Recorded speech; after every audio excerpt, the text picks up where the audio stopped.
नमस्कार दोस्तों, स्वागत है आप सभी का हमारे चैनल पर।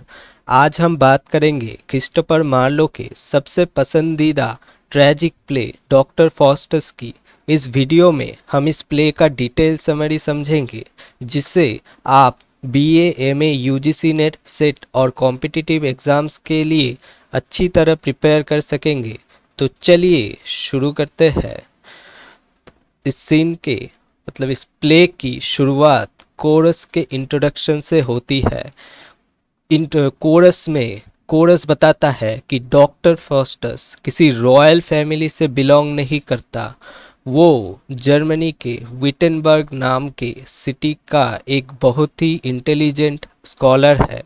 उसने मेडिसिन, लॉ, फिलोसफी और थियोलॉजी सब कुछ पढ़ लिया है, लेकिन उसका नॉलेज और पावर के लिए ग्रीड इतना बढ़ जाता है कि उसे ऑर्डिनरी एजुकेशन से सेटिस्फेक्शन नहीं मिलती। इसी एक्सेसिव एम्बिशन की वजह से वो ब्लैक मैजिक या नेक्रोमेंसी की तरफ अट्रैक्ट होता है। कोरस हमें वार्निंग भी देता है कि फॉस्टस की स्टोरी एक ऐसे इंसान की है जो अपनी लिमिट्स क्रॉस करने की कोशिश करता है और उसका रिजल्ट डिस्ट्रक्शन होता है। Faustus becomes dissatisfied. अब हम फॉस्टस से मिलते हैं। फॉस्टस अपने स्टडी रूम में बैठा अलग अलग सब्जेक्ट्स की बुक देख रहा होता है। सबसे पहले वो लॉजिक को रिजेक्ट करता है, उसके बाद मेडिसिन को रिजेक्ट करता है। वो कहता है कि मैंने बहुत पेशेंट्स को क्योर किया है, लेकिन मैं किसी को इमॉर्टल नहीं बना सकता। फिर वो लॉ को रिजेक्ट करता है। फाइनली वो थियोलॉजी यानी रिलीजियन पढ़ता है। बाइबल की एक लाइन उसका ध्यान खींचती है, the wages of sin is death. Faustus सिर्फ इसी लाइन पर फोकस करता है और आगे वाली लाइन इग्नोर कर देता है, जो गॉड्स मर्सी के बारे में है। उसे लगता है कि अगर सिन का रिजल्ट डेथ ही है तो फिर रिलीजियन का कोई फायदा नहीं। इसी मिसअंडरस्टैंडिंग की वजह से वो डिसाइड करता है कि ब्लैक मैजिक ही सबसे पावरफुल सब्जेक्ट है। वो सोचता है कि मैजिक के थ्रू वो किंग्स को कंट्रोल करेगा, अनलिमिटेड वेल्थ कमाएगा और दुनिया पर रूल करेगा। वाल्दिस एंड कॉर्नेलियस। फॉस्टस अपने दो मैजिशियन फ्रेंड्स वाल्दिस और कॉर्नेलियस को बुलाता है। दोनों उसे ब्लैक मैजिक की ट्रेनिंग देने के लिए रेडी हो जाते हैं। इसी सीन में गुड एंजल और इविल एंजल अपीयर होते हैं। गुड एंजल कहता है, फॉस्टस ब्लैक मैजिक छोड़ दो और गॉड की तरफ लौट आओ। इविल एंजल कहता है, पावर, वेल्थ और ग्लोरी तुम्हारा इंतजार कर रहे हैं। फॉस्टस इविल एंजल की बात मान लेता है। यही से उसकी डाउनफॉल शुरू होती है। Mephistopheles appears. Faustus magic ritual perform करता है और लूसीफर, जो हेल का किंग है, उसका सर्वेंट मेफिस्टोफिलिस को समन करता है। लेकिन जब मेफिस्टोफिलिस पहली बार आता है तो वो बहुत ही फ्राइटनिंग डरावना एक फॉर्म में होता है। फॉस्टस उसे कहता है कि वो एक फ्रांसिस्कन मॉन्क एक सन्यासी के अपीयरेंस ले ले। मेफिस्टोफिलिस वापस नॉर्मल ह्यूमन फॉर्म में आता है। फॉस्टस सोचता है कि उसने अपनी पावर से डेविल को कंट्रोल कर लिया है, लेकिन मेफिस्टोफेलिस उसकी मिसअंडरस्टैंडिंग दूर कर देता है। वो कहता है, मैं तुम्हारी पावर की वजह से नहीं आया, मैं इसलिए आया क्योंकि तुमने गॉड को रिजेक्ट किया और लूसीफर का नाम लिया। ये बहुत इंपॉर्टेंट पॉइंट है। यह मार्लो दिखाता है कि फॉस्टस पावरफुल नहीं हुआ है, वो ऑलरेडी इविल के कंट्रोल में आ चुका है। फॉस्टस मेफिस्टोफेलिस से हेल के बारे में पूछता है। मेफिस्टोफेलिस बताता है कि हेल कोई सिर्फ फिजिकल प्लेस नहीं है, गॉड से परमानेंट दूर रहना ही हेल है। मेफिस्टोफेलिस उसे समझाता है कि हेल कोई एक जगह नहीं है, कि प्लेस नहीं है। गॉड से जो परमानेंटली दूर चला जाता है वो अपने आप ही हेल में चला जाता है। वो कहता है कि हेवन की हैप्पीनेस देखने के बाद हेल का पेन और भी ज़्यादा अनबियरेबल है, लेकिन फॉस्टस इन सीरियस वार्निंग्स को इग्नोर कर देता है। लूसीफर फॉस्टस को ऑफर करता है, एक ऑफर भेजता है। उस ऑफर में अगर फॉस्टस साइन कर ले तो 24 साल के लिए लूसीफर को 24 साल मतलब एक कॉन्ट्रैक्ट देता है।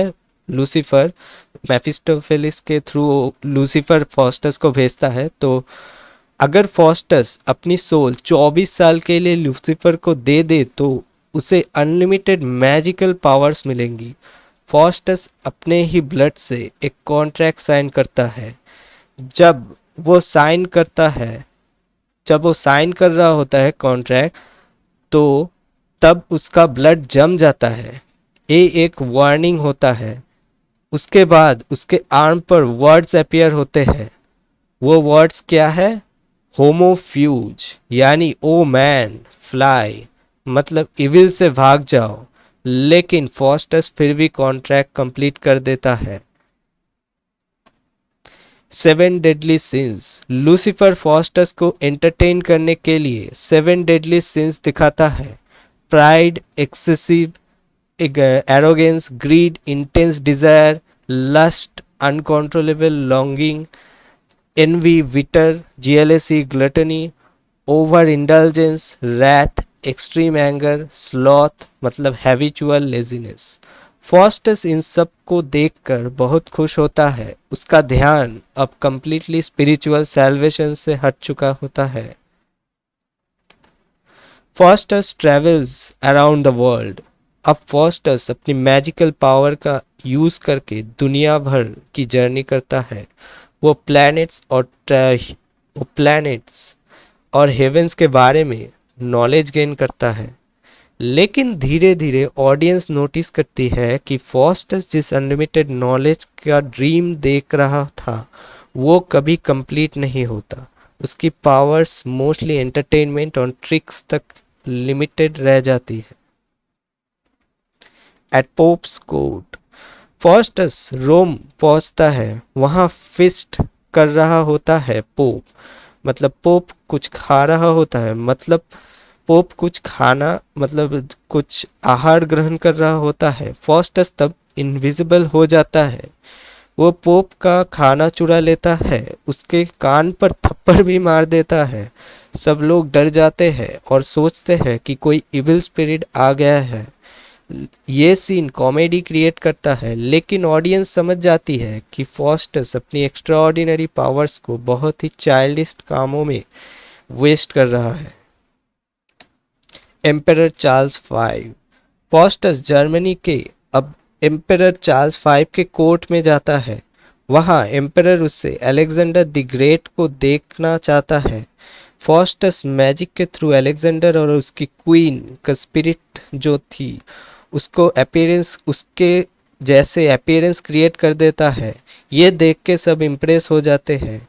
लेकिन एक नाइट फॉस्टस का मजाक उड़ा देता है। फॉस्टस उसके सिर पर एंटलर्स यानी सींग उगा देता है, फिर माफ भी कर देता है। हॉर्स कोर्सर्स एपिसोड, एक हॉर्स ट्रेडर फॉस्टस से घोड़ा खरीदता है। फॉस्टस वार्निंग देता है कि घोड़े को पानी में मत ले जाना। हॉर्स ट्रेडर वार्निंग इग्नोर करता है। घोड़ा पानी में जाकर स्ट्रॉ बन जाता है, मतलब घास फूस बन जाता है। हॉर्स ट्रेडर गुस्से में फॉस्टस के पास आता है। फॉस्टस प्रिटेंड करता है कि वो सो रहा है। हॉर्स ट्रेडर उसका पैर खींचता है। फॉस्टस का लेग अलग हो जाता है। हॉर्स ट्रेडर डर कर भाग जाता है। फिर थोड़ी देर बाद फॉस्टस बिल्कुल ठीक दिखाई देता है। ये भी एक कॉमिक सीन है। द ओल्ड मैन, अब प्ले का सबसे इम्पोर्टेंट मोरल सीन आता है। एक ओल्ड मैन फॉस्टस के पास आता है। वो कहता है, अभी भी देर नहीं हुई है फॉस्टस, गॉड तुम्हें माफ कर सकते हैं, रिपेंट करो, मतलब माफी मांग लो। फॉस्टस कुछ देर के लिए इमोशनल हो जाता है। उसे लगता है कि शायद वो बच सकता है, लेकिन मेफिस्टोफेलिस उसे थ्रेटन करता है। फॉस्टस दोबारा लूसीफर की तरफ लौट जाता है।